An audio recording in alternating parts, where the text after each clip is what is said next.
नमस्कार दोस्तों, मेरा नाम है मोहित और आप देख रहे हो स्टार क्रिएशंस मैथ।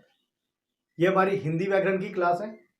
आज मैं आपके लिए एक बहुत ही ज़्यादा इम्पोर्टेंट टॉपिक लेके आया हूँ।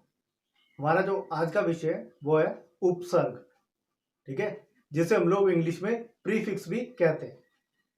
तो इस वीडियो को बिल्कुल भी स्किप मत करना, पूरा देखने का ट्राई करना। तो स्टार्ट करते हैं आज का टॉपिक। तो जैसा मैंने आपको बताया कि हमारा जो आज का टॉपिक है वो है उपसर्ग, ठीक है। उपसर्ग हमारी हिंदी व्याकरण का बहुत ही ज़्यादा इम्पोर्टेंट एक टॉपिक है, एक विषय है, ठीक है। उपसर्ग के प्रयोग से हम लोग बहुत सारे शब्दों में विशेषता लाते हैं। सबसे पहले हम लोग बात करेंगे और जानने की कोशिश करेंगे कि उपसर्ग होता क्या है, ठीक है। सबसे पहले हम लोग इसकी जो परिभाषा है उसको समझ लेते हैं, जो उसकी डेफिनेशन है। तो जो इसकी डेफिनेशन है कि किसी शब्द के अर्थ में, ठीक है, किसी शब्द के अर्थ में परिवर्तन लाने के लिए किसी शब्द, कोई एक शब्द है, उसका जो अर्थ है, अर्थ यानी कि मीनिंग, ठीक है, कि किसी वर्ड के मीनिंग में परिवर्तन, उसमें चेंज लाने के लिए या विशेषता, ठीक है, किसी शब्द के अर्थ में परिवर्तन लाने के लिए या विशेषता के लिए उसके पहले शब्द, ठीक है, उसके पहले मतलब शब्द से पहले जो शब्दांश, शब्दांश यानी किसी शब्द का छोटा सा हिस्सा, ठीक है, जोड़ा जाता है, ठीक है। किसी शब्द के अर्थ में परिवर्तन लाने के लिए या विशेषता के लिए उसके पहले जो शब्दांश जोड़ा जाता है उसे हम उपसर्ग कहते हैं, ठीक है। कि कोई शब्द हमें दिया गया है, उस शब्द के अर्थ में अगर हमें परिवर्तन लाना है, उस जो शब्द के अर्थ में हमने चेंज लाना है, परिवर्तन लाना है, तो उस परिवर्तन को लाने के लिए या उस शब्द की विशेषता को प्रकट करने के लिए या उसकी विशेषता को बदलने के लिए उस शब्द के आगे एक शब्दांश जोड़ा जाता है, ठीक है। किसी शब्द का एक छोटा सा हिस्सा उस शब्द के आगे जोड़ा जाता है, उसके आगे ऐड किया जाता है, ठीक है। जिस शब्दांश की वजह से वो जो वर्ड है, वो जो शब्द है, उसका जो अर्थ है वो पूरी तरह से बदल जाता है, ठीक है। उसी को हम लोग उपसर्ग यानी कि प्रीफिक्स कहते हैं, ठीक है। तो ये तो थी इसकी किताबी परिभाषा, ठीक है, जो हिंदी व्याकरण की में हमें दी गई है, ठीक है, जो हमें हिंदी व्याकरण में दी गई है। अब अगर हम नॉर्मल वे में बात करें, ठीक है, तो कोई शब्द हमें दिया है किसी, ठीक है, उस शब्द के आगे हम लोग शब्द का एक छोटा सा हिस्सा लगाएंगे। फॉर एग्जाम्पल मेरा नाम है, ठीक है, मेरा नाम मोहित है, सबको पता है, ठीक है। अगर मैं अपने शब्द को अलग अलग करके लिख दूं, ठीक है, मोहित है, तो मोह को मैं अलग कर दूं और जो हित है उसको अलग कर दूं, ठीक है। तो अगर हमें शब्द दिया है हित, हित के आगे मैंने लगा दिया मोह, तो वो बन गया मोहित, ठीक है। तो जो मोह है वो हमारा उपसर्ग है, यानी कि प्रीफिक्स है। हित होता है, हित सभी को पता है ना, किसी का हित चाहना, किसी के पक्ष में सोचना या किसी के बारे में सोचना, होता है हित। अब मैंने उसके आगे मोह लगा दिया, मोहित, ठीक है, तो जो मोह है वो हमारा उपसर्ग बन गया।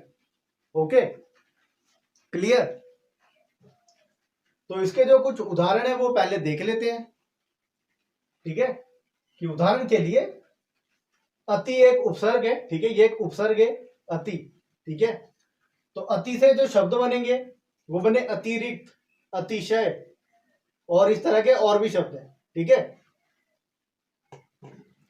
तो ये तो थी बात इसके कुछ उदाहरणों की, कुछ एग्जांपल्स की।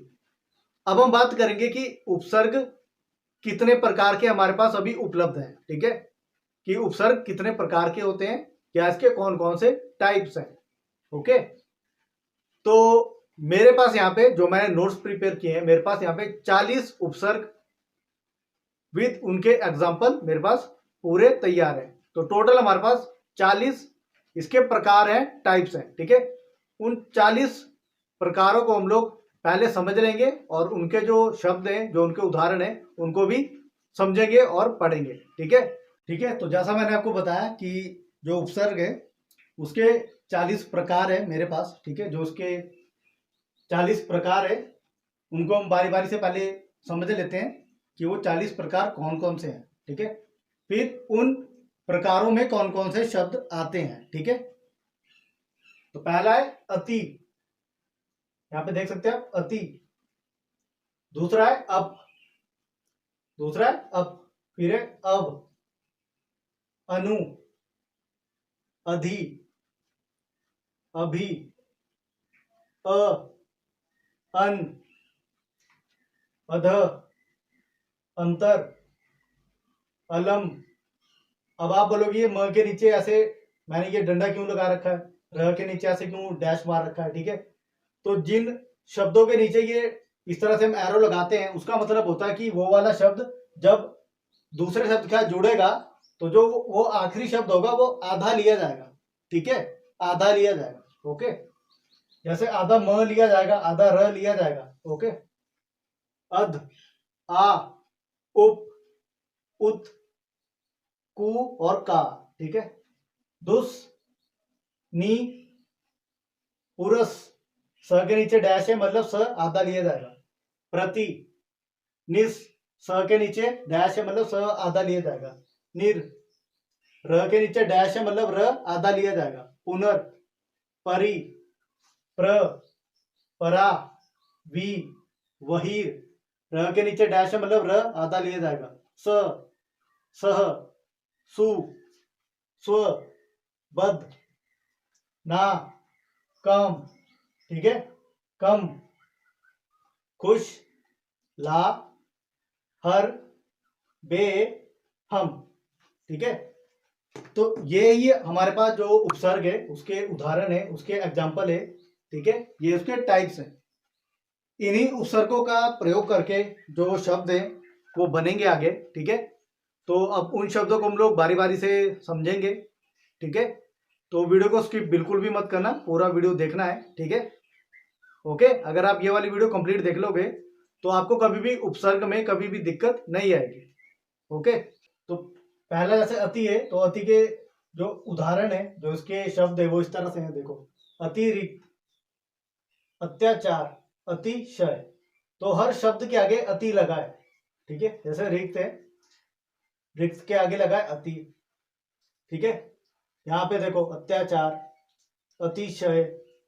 ओके, दूसरा जो उपसर्ग है वो देखो अप, अप ऊपर वाला अपनी है, ये हिंदी में अप है। ठीक है, तो इसके जो शब्द है आगे वो देखो, अपमान, अपशब्द, अपकर्ष। मान के आगे अप लग गया, शब्द के आगे अप लग गया, कर्ष के आगे अप लग गया। ठीक है, तो जो आगे ये लगता है इसको हम उपसर्ग कहते हैं।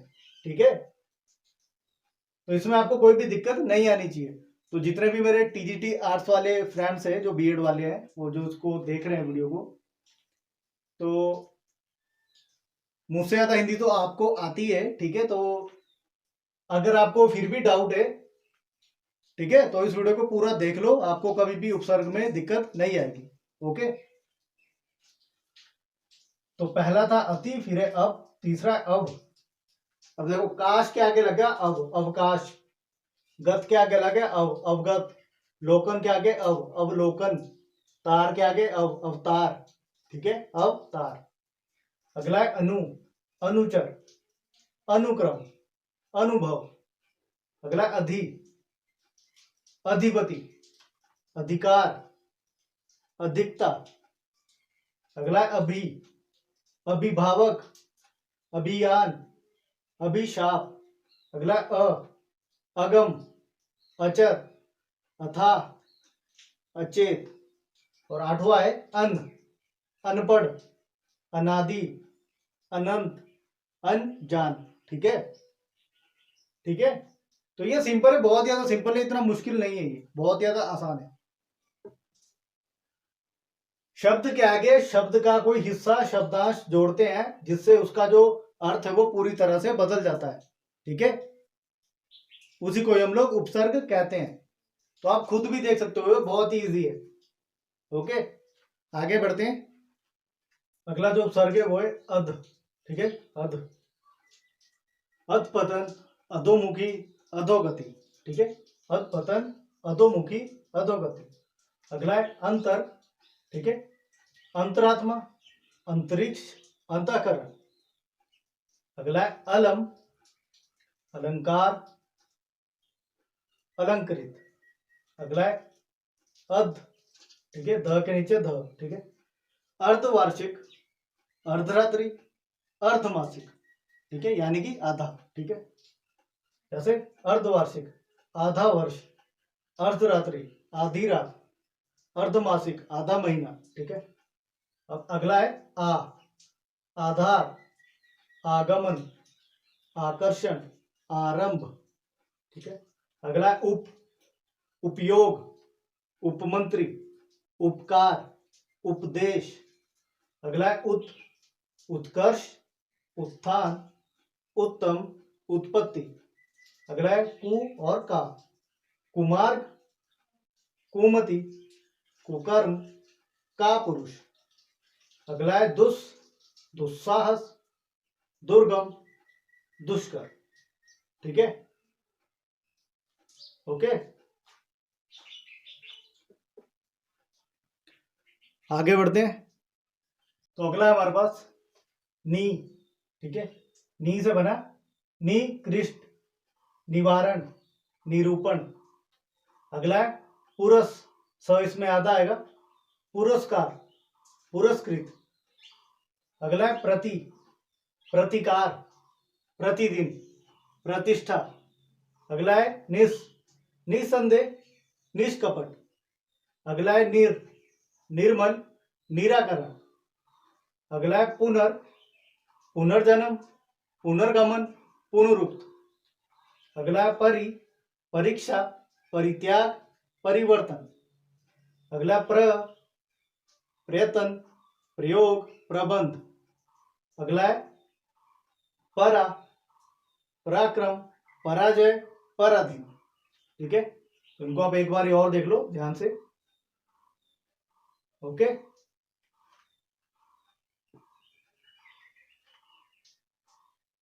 आगे बढ़ते हैं। अगला है हमारे पास वी से बना विशेष, विज्ञान, विकास, विराम। अगला है बहिष्कार, बहिर्मुख। अगला है सादर, सपुत्र, सपूत, सजल, सफल। अगला सहयोग, सहचर, सहकारी। अगला है सुधि, सुफल या सुधा भी हो सकता है, ठीक है। अगला है स्वागत, स्वदेश, स्वाधीन। अगला है बदनाम, बदकिस्मत, बदमाश, बदबू, ठीक है। और आखिरी हमारे पास नाचीज, नादान, नालायक, नाराज, ठीक है। तो उसको आप एक बार ही ध्यान से देख लो, फिर हमारे पास 5-6 और रहते हैं और फिर ये टॉपिक हमारा कंप्लीट हो जाएगा। तो अगला हमारे पास कम से बना कमजोर, कम उम्र, कम वक्त। अगला खुशबू, खुशहाल, खुश दिल। अगला लाजवाब, लाइलाज, लाचार। अगला हर घड़ी, हर समय, हर माह। अगला बेईमान, बेचारा, बेमजा। और लास्ट है हमारे पास नंबर 40 वाला हम सफर, हमदम, हमरा, ठीक है। तो इनको आप ध्यान से देख लो पहले एक बार। तो ये था हमारा आज का टॉपिक उपसर्ग। आज के वीडियो में हमने इस टॉपिक को बहुत ज़्यादा अच्छे से और डीपली पढ़ा है। सबसे पहले हमने जो उपसर्ग है उसकी परिभाषा को समझा, उसके बाद जो उपसर्ग के 40 प्रकार के टाइप्स थे, जो उसके प्रकार थे, उनको भी अच्छे से समझा। फिर उनके अंडर जो शब्द थे, जो एग्जाम्पल थे, उनको भी एक एक करके हमने समझा और डिस्कस किया। तो ये वीडियो बहुत ज़्यादा इंपॉर्टेंट है सभी बीएड वाले छात्रों के लिए और जो कॉम्पिटिटिव एग्जाम की तैयारी कर रहे हैं उन सभी के लिए, ठीक है। तो इस वीडियो को पूरा देखने का ट्राई करना, वीडियो को लाइक और शेयर करना। चैनल को अगर आपने सब्सक्राइब नहीं किया है तो प्लीज़ कर देना। और इस टॉपिक के पीडीएफ के लिए आप मुझे टेक्स्ट कर सकते हो, ठीक है। और हिंदी ग्रामर के पूरे कंप्लीट 26 टॉपिक्स है मेरे पास, उसका जो प्राइस मैंने रखा है वो 400 रुपीज़, ठीक। अगर आपको 26 टॉपिक्स के पीडीएफ चाहिए तो आपको 400 रुपीज़ पे करने होंगे, ओके। तो आज की वीडियो में हम लोग इतना ही करेंगे।